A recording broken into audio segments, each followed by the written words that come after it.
Summer 1281, Parwan Valley, 50 miles north of Kabul. Jalal al-Din Mingburnu lines 30,000-foot archers on a ridgeline above a river crossing. Below, a Mongol army under generals Shigi Kutuk and Dyer moves toward the valley mouth with 120,000 riders, supply trains stretched 3 miles back, siege engines rolling on ox carts. The Khwarezmian prince holds high ground, steep, narrow. One approach. The Mongols have destroyed 40 cities in 18 months, killed populations in the hundreds of thousands, driven Jalal's father Shah Muhammad into exile, where he died on an island in the Caspian. Now the sun waits with composite bows, sloped ground, and a single tactical bet. That's a gradient no cavalry can charge at speed. Behind Jalal's position, the Panjshir tributary curves west, cutting off retreat, but also preventing Mongol encirclement from that flank. To the north, cliffs drop 70 feet to a boulder field. To the south, a gentler slope where Jalal positions his cavalry reserve, 6,000 horsemen under Afghan tribal chiefs from Gur and Bamiyan. The Mongols arrived from the east along the Salang Road, the same route Alexander's army used 15 centuries earlier marching north toward Bactria. History compresses in this valley. Armies always come through here. Mountains force them into corridors. This script is researched and factual, using sources from Juzjani's Tabaqat-i-Nasiri, written by Minhaji Siraj, a direct contemporary who interviewed survivors and served in courts that held the campaign records, and cross-referenced with Rashid al-Din's Jami al-Tawarik, compiled from Mongol administrative archives captured after the fall of the Ilkhanate. Sources that give troop counts, commander names, tactical sequences, and losses. Documented in tribute ledgers. Now back to the information. Each bow takes a year to construct, must season through winter and summer to prevent warping. Arrows are birch or poplar shafts, 30 inches long, fletched with goose feathers, tipped with iron broadheads that weigh 2 ounces. At 70 paces, these arrows deliver enough kinetic energy to punch through 3 millimeters of hardened leather or light mail. Mongol lamellar armor, scales of boiled leather sewn onto fabric backing, stops some hits, but sustained volleys find gaps at joints, neck, armpits. 1 arrow might not kill. 50 arrows in 10 seconds will. Full count. Half of them untrained levies. Shigi Kutuk pursues with the vanguard. Dyer follows with the center column. They split the pursuing force to encircle, but lose coordination in mountain terrain. Jalal reaches Parwan first, surveys the valley. River on the left, cliffs on the right, a saddle where the path narrows to 2 horse widths. He places archers on the slope in 3 offset lines, each line 200 paces deep, staggered so. Rear ranks shoot over front ranks without blocking the trajectory. 30,000 bows. Quivers hold 40 arrows per man. 1,200,000 shafts stockpiled on that ridge. Front line at the 70-pace mark from the valley floor, second line at 130 paces upslope, third line at 190 paces near the crest. Officers walk the lines with measuring ropes, adjust spacing, mark firing lanes with colored stakes. The archers dig shallow fighting pits, knee-deep pile excavated dirt in front for minimal cover. They stockpile arrows in bundles of 20, stick them shaft down in the dirt for fast access. Water barrels positioned every 50 paces. Jalal drills the archers on volley timing. Front rank shoots on the drum, kneels, knocks while second rank shoots. Third rank looses high arc. Front rank stands and shoots again. 12-second cycle. The men practice until the rhythm is automatic. His riders dismount at the base, lead horses upslope under arrow cover from their own composite bows. Khwarezmian archers open volleys at 70 paces. Arrows fall in sheets. Mongol leather lamellar stops some shafts. Most punch through at that range. The climb slows, riders bunch. Jalal's second line shoots over the first. Third line arcs high, drops shafts onto rear formations.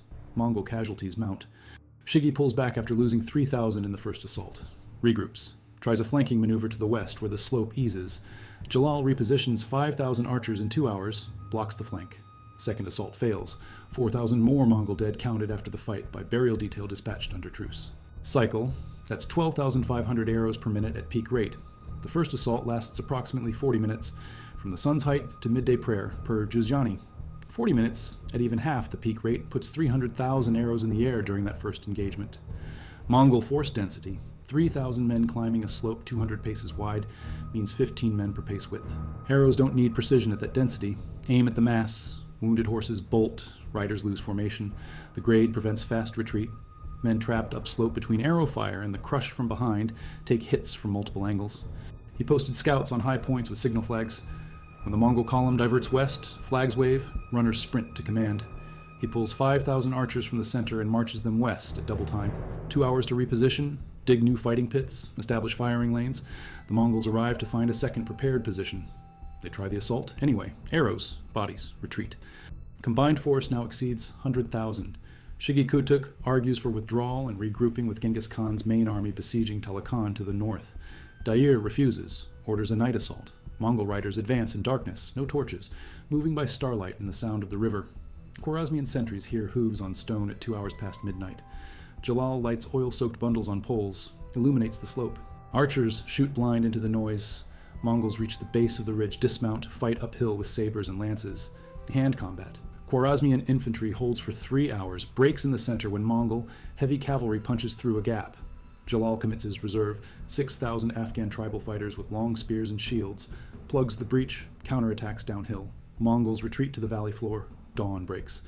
Both sides count dead. Mongol losses estimated at 12,000 that night. Khwarezmian losses under 4,000. The Mongols advance in silence where possible, using hand signals. They reach the slope base with fewer casualties than daylight would inflict, maybe 2,000 dead instead of 6,000. But the climb in darkness is chaos. Men trip on rocks, lose footing, collide. The Afghan infantry meets them with spears, 8-foot ash shafts, steel points, wielded by men who hunt ibex in these mountains. The Mongols push through by weight of numbers, open a gap 50 paces wide. For 20 minutes, the position teeters. Jalal's reserve arrives, hits the gap like a hammer. The Mongols, exhausted from the climb, can't hold. They slide back down, regroup at the base, wait for dawn. 12,000 don't make it back. He moves siege engines forward, catapults that hurl stones the weight of a man, deploys them at 300 paces, rains rocks onto the ridge for an hour. Khwarezmian archers take cover behind dirt berms scraped together overnight, lose maybe 800 to the bombardment. Catapult ammunition exhausted. Mongol cavalry charges in waves, 20,000 riders in the first push. Arrows meet them at 80 paces. Horses scream. Riders fall. The charge breaks apart 50 paces from the ridge. Second wave follows, another 20,000. Same result. Third wave commits the remainder, 40,000 riders. Everything Dair has left mobile. Jalal's archers empty quivers. Mongols reach the slope base, begin the climb. Khwarezmian lines hold discipline, shoot methodically, target officers by their plumes and banners. Mongol command structure fractures. Units lose cohesion. Dair leads the third wave personally, riding at the front with his banner guard, 50 heavy cavalry in full lamellar, carrying the white yak-tail standard of a Mongol general. He's 53 years old, veteran of campaigns against the Jin dynasty, the Tanguts, the Kara-Katai. He's seen 30 battles, won 28. This is number 29. The Mongols have never lost a set-piece battle in open country. Dair rides upslope at a controlled canter, angling toward the center where the line looks thinnest. His guard surrounds him, shields raised, deflecting arrows. They close to 40 paces. Jalal signals his best archers, a 100-man unit, men who can put an arrow through a helmet visor at 50 paces. They aim at the banner. Don't shoot Dair directly, shoot the cluster around the banner. 50 arrows. Dair takes one in the throat, just above the armor collar. He falls backward off his horse. The banner wavers, drops. The assault hesitates. Shigi sees it, tries to rally, but he's 300 paces to the rear and his voice doesn't carry. The Mongols keep pushing uphill because stopping on a slope under fire is death. But coordination is gone. Units bunch instead of spreading. Officers don't know whether to press or withdraw. The command void lasts maybe 3 minutes. Enough. Survivors retreat south along the valley road. Jalal pursues for 6 miles, kills stragglers, captures supply wagons. Mongol losses for the day exceed 30,000. Khwarezmian casualties, around 9,000. Total Mongol dead across 3 days of fighting, August 10th to 12th, 1221. 49,000 counted in mass graves dug by local laborers paid in looted Mongol silver. Jalal waits until the Mongols are fully committed on the slope. Can't retreat fast, can't maneuver, bunched in a killing zone. Then he releases the infantry, 10,000 Afghan and Khwarezmian foot soldiers, spears and shields, moving downhill at a run. They advance in lines, maintain formation, hit the Mongol left flank where officers are dead and cohesion is broken. Simultaneously, the cavalry crosses the Panjshir Ford, wide but shallow in August, knee-deep on horses, fordable in 10 minutes for 6,000 riders. The cavalry swings wide south, circles behind the Mongol rear, blocks the valley road. Classic hammer and anvil. Mongols caught between ridge and road fight in a shrinking perimeter. Some break east toward the cliffs, find no escape. Others try to punch through the cavalry block, fail, die trying. The survivors, maybe 40,000 out of 80,000 engaged, stream south in disorder. Jalal's cavalry pursues, cutting down men too exhausted to fight. The pursuit runs 6 miles to where the valley opens and Mongol mobility returns. Jalal halts, consolidates the position, sends orders to break off the siege, consolidate forces, pursue Jalal with overwhelming numbers. Jalal retreats west, knows he cannot hold Parwan against the full Mongol army. By September, Mongol columns converge on the valley, find mass graves, burn the ridge where the archers stood. The scorched earth remains visible in soil cores taken in modern archaeological surveys, dated to the 13th century by charcoal fragments and pottery shards. In the burn layer, Parwan changes the calculation. Jalal has proven dangerous, has to be eliminated. The Mongol war machine doesn't tolerate setbacks, tolerates them even less when survivors carry the story back to the steppe. When subject populations hear the Mongols can be beaten. Genghis pursues him through Afghanistan into Khorasan. They meet again at the Indus River in November 1221. Jalal loses that battle, barely escapes by riding his horse off a cliff into the river, swims to the far bank, vanishes into India. Genghis, watching from the opposite shore, reportedly says to his generals, "A son should be like that." 10 words. The quote survives in Juzjani's account and in Mongol oral histories, recorded by Rashid al-Din. Strikes Balkh on October 15th, ambushes a Mongol courier detachment, seizes dispatches that detail Genghis's pursuit plans. Jalal uses the intelligence to stay ahead of converging columns. He rebuilds his army to maybe 25,000 by late October. Parwan's victory isn't just tactical, it's strategic. Jalal remains a symbol of resistance. Every other battle in the Mongol conquest of Khwarezm ends in slaughter of the defenders. Bukhara falls in 1220, 20,000 executed. Samarkand same year, 50,000. Merv, 1221, 700,000 per the chronicles. Likely an exaggeration, but still a six-figure massacre. Nishapur, 1241, Genghis's daughter Tukina orders every living thing killed after her husband dies in the siege, even the cats and dogs. Herat resists, gets destroyed twice. The Mongol war machine does not lose, except once, August 1241, Parwan Valley. 30,000 archers on a ridge with good ground and a commander who understands terrain. The 700,000 figure is almost certainly inflated. Merv's population was probably closer to 100,000, but archaeological surveys confirm mass graves and population collapse matching genocide-level killing. Nishapur, February 1221, dies because Genghis's son-in-law Tokchar gets killed during the siege. Tukina, his widow, demands total annihilation. 70,000 people. All die. The Mongols pile skulls in pyramids outside the walls, separate pyramids for men, women, and children. The skull pyramids are documented by multiple sources and matched to foundation marks in 1930s surveys. Herat resists twice, gets destroyed twice. First siege, December 1220, ends in negotiated surrender. Then rebels, 6 months later, June 1221, kills the Mongol governor. The Mongols besiege for 5 months, break through in November, execute everyone except 40 skilled craftsmen.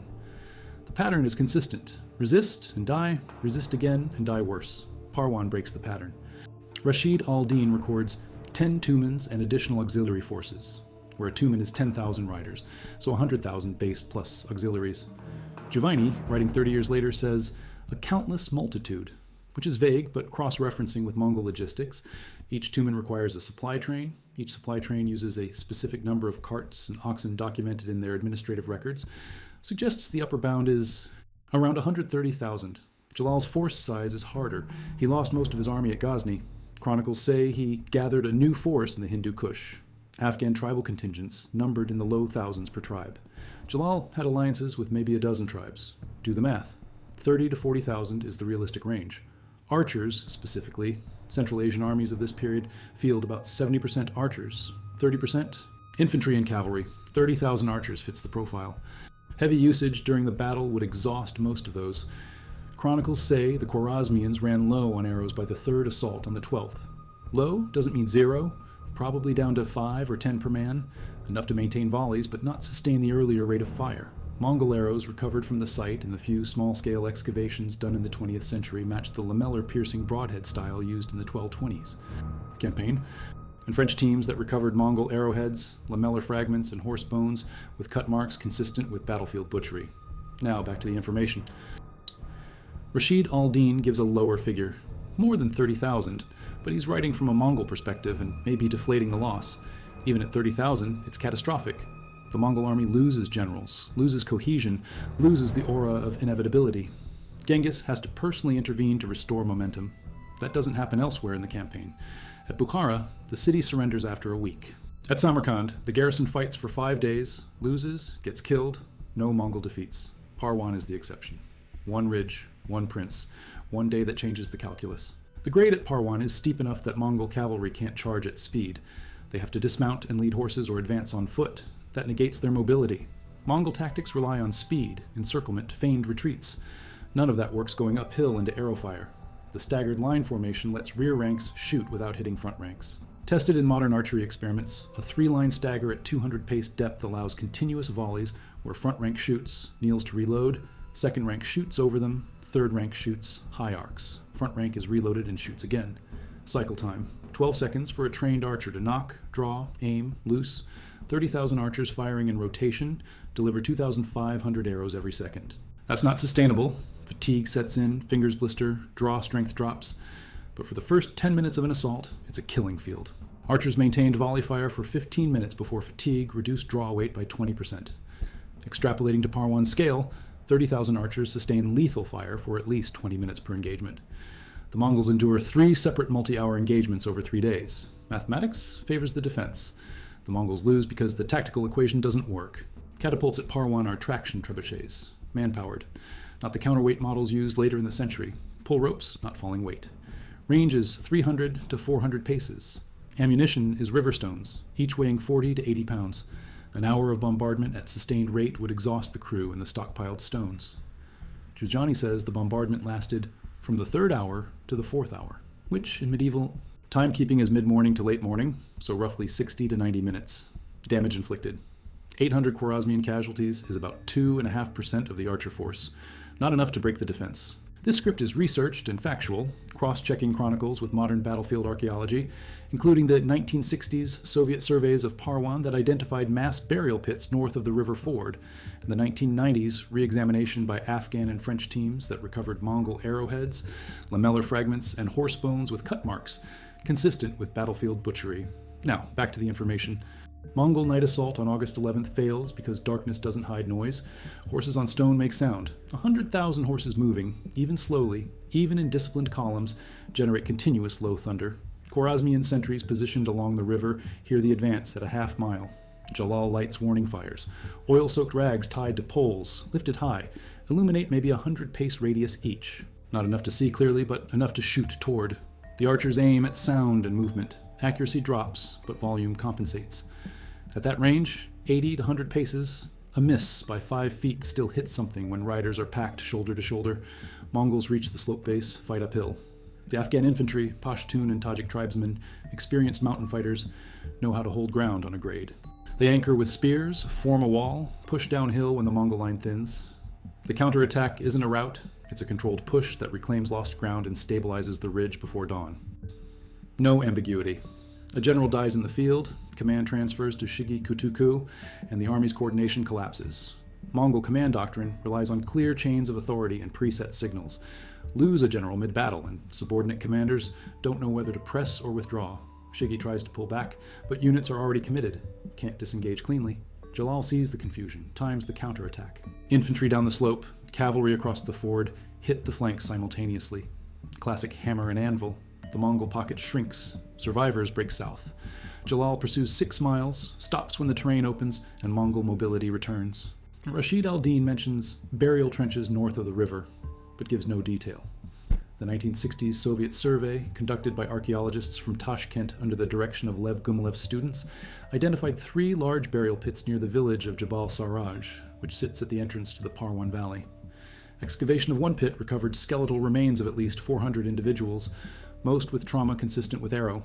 Wounds, bone nicks on ribs, punctures in skulls, shattered limbs. The bones showed signs of mass burial without individual graves. Bodies stacked, lime spread for decomposition control, covered with earth.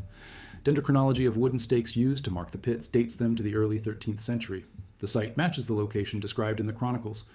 The scorched ridge, soil cores taken in the 1990s by a joint Afghan-French team, identified a distinct burn layer in the hillside sediment, dated by radiocarbon analysis of charcoal to between 1200 and 1250 CE.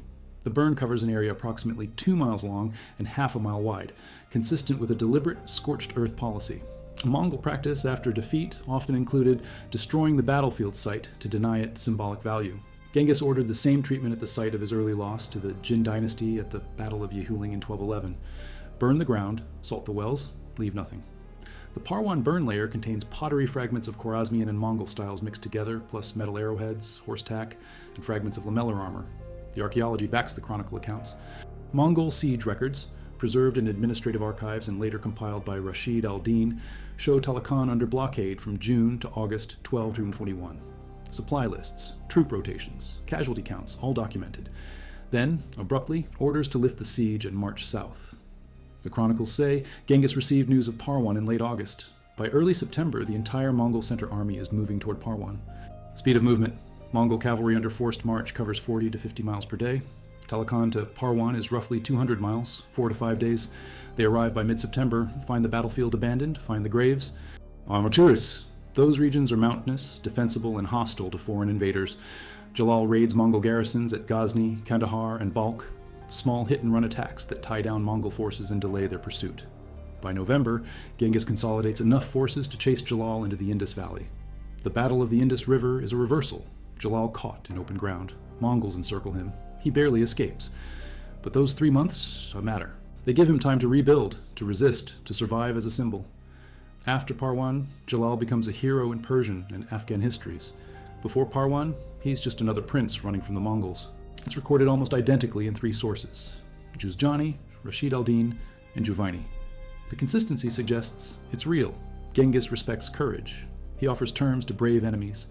Jalal refuses, keeps fighting, ends up in India where he serves the Delhi Sultanate as a general, dies in battle against the Mongols in 1231. But the Indus escape is legendary. Persian poets write about it. Afghan oral histories preserve it. The cliff jump becomes the symbol of resistance. Not without perfect terrain and disciplined troops and a commander who doesn't panic, but it's possible. That knowledge spreads. In 1241, the Mongols invade Europe. At the Battle of Mohi in Hungary, they win, but European commanders study the reports from Khwarezm. They know terrain matters. They know fortified positions work. They prepare. When the Mongols return in later decades, Europe is ready. Parwan is a tactical lesson written in 49,000 Mongol corpses. Tribal militias can field thousands of competent archers on short notice. Jalal also had remnants of his father's professional forces: palace guards, garrison troops, mercenaries. Mix tribal and professional, drill them for a few weeks, and you get a functional archery force. Not elite, but functional. The key is discipline under fire. Chronicles say Jalal personally supervised the positioning of the lines, walked the ridge before the battle, corrected spacing, ensured fields of fire overlapped. That kind of attention to detail is what turns a militia into an effective army. Composite bow with a 100-pound draw weight delivers enough kinetic energy to penetrate 4 millimeters of hardened leather at 50 meters. Mongol lamellar averages 3 millimeters. At 70 paces, roughly 60 meters, the arrow will penetrate. Not every shot kills, but every shot that hits does damage. Enough damage, the rider falls, the horse panics, the line breaks. Mongol logistics. Moving 120,000 men and horses requires a supply train of staggering size. Each horse needs roughly 20 pounds of fodder per day. 120,000 horses, 20 pounds each, that's 2,400,000 pounds of fodder daily. Transport that with ox carts. Each cart carries maybe 1,000 pounds. You need 2,400 carts just for one day's fodder. Extend that over a campaign of months, and the logistics become the war. Mongols solve this by grazing their horses on the march, and by carrying only minimal fodder for emergencies. But when the army stops for a siege or a battle, the fodder requirement becomes acute. At Parwan, the Mongol supply train stretched 3 miles. Jalal captured part of it after the battle. Chronicles say great quantities of silver, horses, and provisions were taken. That silver paid the burial crews and fed the Khwarezmian army for weeks. Lose 49,000 men, and you probably lose 150,000 to 200,000 horses. Replacing those horses takes years. Parwan depletes Mongol cavalry reserves enough that Genghis has to request additional horses from homeland territories, delaying subsequent campaigns by 6 months. Floor over a quarter mile. That's a 12% grade. Steep enough to slow cavalry, not so steep infantry can't hold it. The ridge runs east-west for approximately 2 miles, with cliffs on the north face and a gentle slope on the south where Jalal positioned reserves. The river on the west side, a tributary of the Panjshir, is fordable in summer at low water, but provides a natural boundary limiting Mongol encirclement. The valley narrows at the north end to a pass 2 horse widths across. Jalal could have held that pass with 500 men, but he chose the ridge for better fields of fire and room to maneuver. Shigi is notable because he's an adopted son of Genghis, taken as a child from the Tatar tribe. Genghis trusted him enough to give him a major command at Parwan. That trust is not misplaced. Shigi is competent, but he's facing impossible terrain. No general can charge cavalry uphill into massed archery and win. Shigi knows it after the first assault, argues for withdrawal, gets overruled by Dair. Dair pays with his life. After Parwan, Mongol tactics shift slightly. They become more cautious about frontal assaults on fortified positions. At the later siege of Herat in 1221 and 1222, they use extended blockades and starvation rather than immediate assaults. They invest in siege engineers, bring in Chinese and Persian experts, build more sophisticated engines. The lesson from Parwan is absorbed. High ground defended by disciplined troops is expensive to take. Better to bypass or starve it out. Genghis applies this for the rest of his campaigns. When he dies in 1227, his successors continue the policy. Mongol expansion slows after the 1240s, partly because fortified Europe and the Middle East learned to defend choke points and ridges. But his name endures. Persian histories call him the last great prince of Khwarezm. Afghan folklore makes him a hero. In the 19th century, British officers studying Central Asian warfare read about Parwan and note its tactical lessons in their field manuals. In the 20th century, Soviet military historians analyze Parwan as an example of asymmetric warfare, a smaller force using terrain to defeat a larger, more mobile enemy. The battle gets studied at military academies. The principles remain valid. By 1226, Jalal moves west into Persia, raises another army, takes cities in Azerbaijan and Kurdistan. The Mongols send armies to eliminate him. Jalal fights for 4 more years. In 1231, he's ambushed in the mountains. Whether bandits or assassins, the result is the same. The last prince of Khwarezm dies fighting. We know they held discipline under pressure. We know they shot until their quivers emptied. We know they killed 49,000 Mongols in 3 days. August 1221, a ridge in Afghanistan, the only place the Mongol war machine stopped. Population slaughtered or enslaved. Jalal flees to India. The Mongols move west into Persia, into Russia, into Europe. The empire grows. But generals remember Parwan. Soldiers remember Parwan. 49,000 corpses buried in mass graves north of the river ford. Remember Parwan. They found corroded arrowheads in the topsoil, fragments of Mongol lamellar armor, horse bones in layers suggesting battlefield disposal. They excavated a small section of one mass grave. 63 skeletons, most with multiple trauma marks, buried in haste. Radiocarbon dating, early to mid-13th century. DNA analysis attempted in 2003, but samples too degraded. The bones remain in storage in Kabul. The graves remain mostly unexcavated. The ridge overlooks the valley, unchanged. The Panjshir tributary still runs west along the base. The pass at the north end still narrows to 2 horse widths. Stand on that ridge today, and you can see why Jalal chose it. You can see why the Mongols died trying to take it. You can see why, for 3 days in August 1221, 30,000 archers with composite bows and good ground beat the most feared army on earth.